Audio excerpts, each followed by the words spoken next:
Раководните кадри на фабриката за шински возила Колска од редовите на ВМРО ДПМН ги оставија работниците без работа и со неисплатени плати.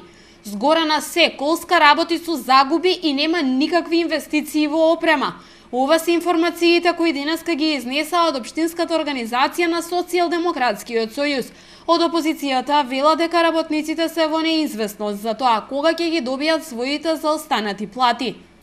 Истиот тој директор, кадар на ВМРО ДПМН, не ни информира јавноста дека Колска должи на управата за јавни приходи цели 16 милиони 866.914 денари по основ на ДДВ и 694.084 денари по основ на данок на добивка, или вкупно 285.000 евра податоци кои во април месец ги објави управата за јавни приходи. Истиот тој директор не ни спомнува како планира да се исплати овој голем долг на фирмата со која раководи.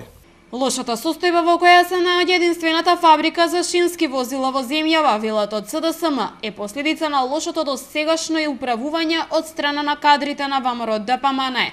Раководството на Колска пак смета дека фабриката е на добар пат да ја подобри состојбата во однос на обемот на работа, а тоа според директорот ќе допринесе и за редовна исплата на платите на вработените. 1,5 од заостанатите плати, вели раководството, деновиве се исплатени на вработените, а во скоро време ќе ги добијат и останатите. Од Колска велат дека првите 5 вагони веќе се пуштени во промет, а работниците работат и на останатите кои се дел од договорот склучен со македонски железници. Во следните неколку месеци треба да се репарираат вкупно 75 товарни вагони, што ќе допринесе за економска стабилност на фабриката за шински возила, смета директорот на Колска.